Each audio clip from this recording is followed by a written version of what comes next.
Assalamualaikum warahmatullahi wabarakatuh. Pada pertemuan sekarang kita akan membahas tentang protokol, standar, dan organisasi standar. Selanjutnya yaitu pada pembahasan pertama yaitu protokol. Protokol merupakan sebuah aturan yang ada dalam sebuah jaringan komputer, di mana protokol ini tuh harus ditaati oleh pihak pengirim dan pihak penerima. Mengapa harus ditaati? Ya agar si pengirim dan si penerima itu dia tuh bisa saling berkomunikasi dan saling bertukar informasi. Meskipun si pengirim dan si penerima itu memiliki sistem yang berbeda. Selanjutnya yaitu fungsi protokol. Di sini fungsi protokol ada yang pertama encapsulation, di mana encapsulation itu memiliki fungsi sebagai pelengkap informasi yang akan dikirimkan bersama dengan alamat, kode-kode koreksi, dan lainnya. Selanjutnya yaitu connection control. Berfungsi sebagai pembangun hubungan komunikasi dari transmitter ke receiver untuk mengirimkan data dan mengakhiri hubungan. Jadi si connection ini tuh dia membangun hubungan dan juga bisa mengakhiri hubungan. Selanjutnya yaitu flow control. Flow control ini memiliki fungsi sebagai pengatur jalan data dari transmitter ke receiver yang dilakukan dengan cara satu persatu. Mengapa harus secara satu persatu? Ya karena untuk membatasi jumlah data yang dikirimkan. Selanjutnya yaitu error control, di mana error control ini memiliki fungsi sebagai pengawas terjadinya kesalahan saat proses pengiriman data. Nah, jika saat pengiriman data itu terjadi kesalahan, maka si paket itu akan langsung dibuang, tidak disampaikan pada si penerima. Selanjutnya yaitu fragmentasi. Fragmentasi memiliki fungsi sebagai proses di mana pihak pengirim membagi informasi yang dikirimkan menjadi beberapa paket data. Jadi si pengirim itu sebelum mengirimkan datanya dia akan membagi akan membagi beberapa paket data. Jadi tidak secara langsung satu data gitu. Jadi dia dibagi menjadi beberapa bagian. Selanjutnya reassembly.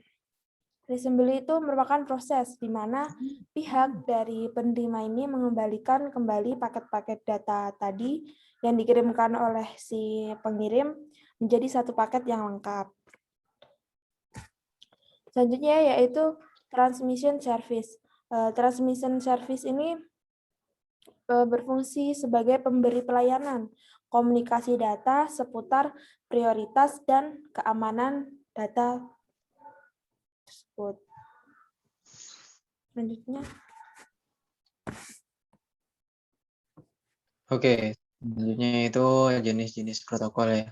Di sini jenis-jenis protokol itu ada 10, di mana ada Ethernet, local talk, token ring, FDDI, dan teman-temannya. Oke, Ethernet sendiri itu merupakan jenis protokol yang mengandung suatu metode akses berupa CSMA atau CD. Nah, itu untuk kepanjangannya ya. Terus untuk selanjutnya itu local talk. Ini merupakan jenis protokol yang dikembangkan perusahaan Apple yang ditujukan untuk komputer Macintosh dengan metode CSMA atau CA. Nah, beda ya sama internet tadi. Kalau tadi kan CSMA atau CD, kalau ini CSMA atau CA. Oke, selanjutnya itu token ring. Ini merupakan jenis protokol yang dikembangkan oleh perusahaan IBM dengan metode akses pengiriman informasi yang berada di dalam satu lingkaran protokol. Nah, untuk selanjutnya yaitu FDDI merupakan protokol yang dipakai untuk menghubungkan beberapa komputer dengan tipe area lokal yang meliputi wilayah jarak jauh. Untuk selanjutnya yaitu TCP/IP atau TCP/IP. Jenis standar komunikasi data yang terdiri dari sekumpulan protokol dan dipakai oleh komunikasi internet secara global. Nah, emang benar ya, dipakai oleh komunitas internet secara global ya. Emang TCP/IP ini emang apa ya? Emang sering kita pakai gitu loh. Nah, untuk selanjutnya yaitu UDP. Ini merupakan jenis protokol lapisan transport TCP/IP yang yang mendukung komunikasi unreliable atau tidak andal atau connectionless tanpa koneksi antar host dalam jaringan dan menggunakan TCP/IP. Jadi ini lapisan transport ya dari tadi TCP/IP tadi. Untuk selanjutnya yaitu ICMP, jenis protokol yang digunakan oleh sistem operasi komputer jaringan untuk mengirim sebuah pesan kesalahan pada jaringan yang digunakan. Nah, untuk selanjutnya yaitu HTTP. Ini merupakan, mungkin HTTP ini udah sering kalian temukan ya, kalau kalian buka browser kayak gitu. Nah, ini merupakan jenis protokol yang digunakan oleh WWW atau World Wide Web sebagai sebuah identitas utama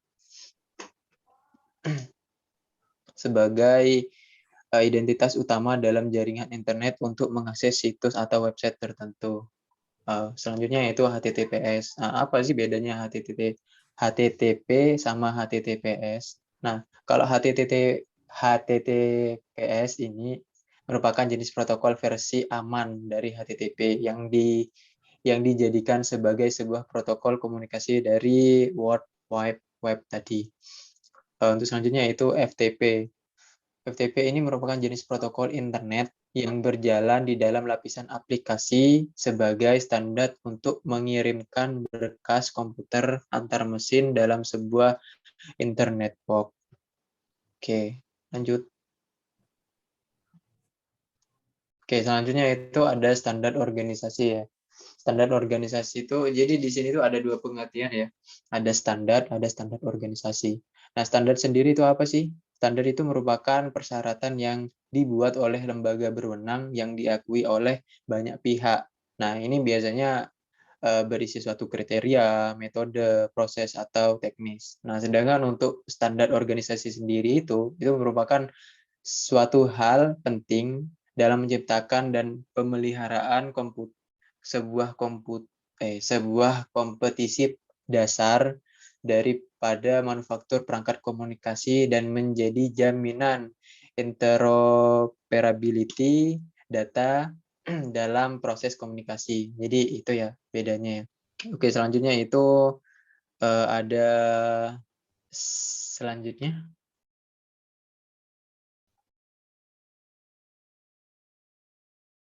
Oke, selanjutnya itu ada macam-macam organisasi standar. Macam-macam organisasi standar ini ada 6 ya teman-teman.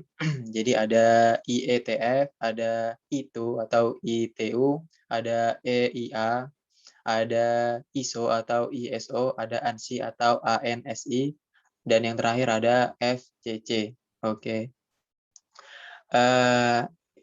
IETF atau Internet Engineering Task Force itu merupakan badan dunia yang menjadi kunci di balik perkembangan internet yang bisa mengambil jalan demokratis, terbuka, open standar, praktis dalam mengadopsi yang terbaik yang ada di lapangan.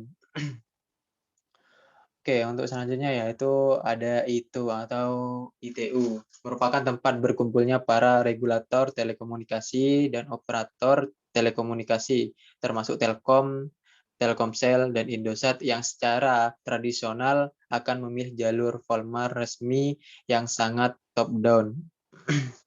Oke, selanjutnya yaitu ada EIA. EIA ini merupakan organisasi perusahaan elektronik nasional Amerika Serikat dan anggota Asosiasi Dagang ANSI. Oke, untuk selanjutnya yaitu ada ISO atau International Standard Organization, merupakan sebuah badan multinasional yang didirikan pada tahun 1947 yang bernama International Standard Organization sebagai badan yang melahirkan standar-standar aspek dengan model OSI.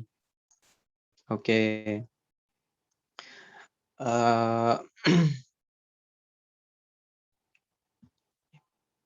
Oke, OSI sendiri itu apa sih? Belum. Oke, OSI sendiri itu apa sih? Oke, OSI itu kepanjangannya ya, Open System Interconnection, yang merupakan himpunan protokol yang memungkinkan terhubungnya dua sistem, meskipun sistem itu berbeda.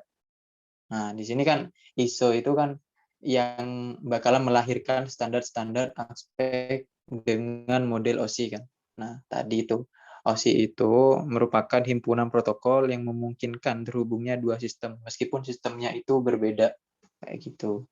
Oke, selanjutnya itu ada ANSI atau American National Standard Institute, merupakan sebuah kelompok yang mendefinisikan standar Amerika Serikat untuk industri pemrosesan informasi. Jadi ini buat itu ya, mendefinisikan standar Amerika Serikat ya.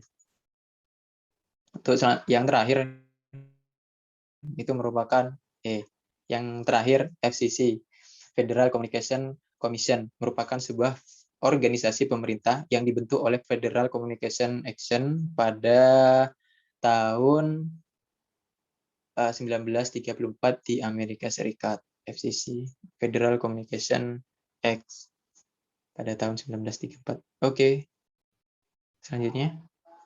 Oh, udah nggak ada ya? Oke, silakan ditutup, Adik.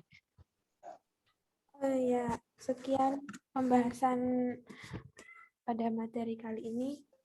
Kurang dan lebihnya kita mohon maaf. Tugasnya menyusul ya, Rek. Selamat mengerjakan. Kalau ada Wassalamualaikum. yang bingung, Ya. Kalau ada yang bingung bisa ditanyakan. Kak Mufid mau nambahin? sudah sih. Oke, sekian. Wassalamualaikum warahmatullahi wabarakatuh.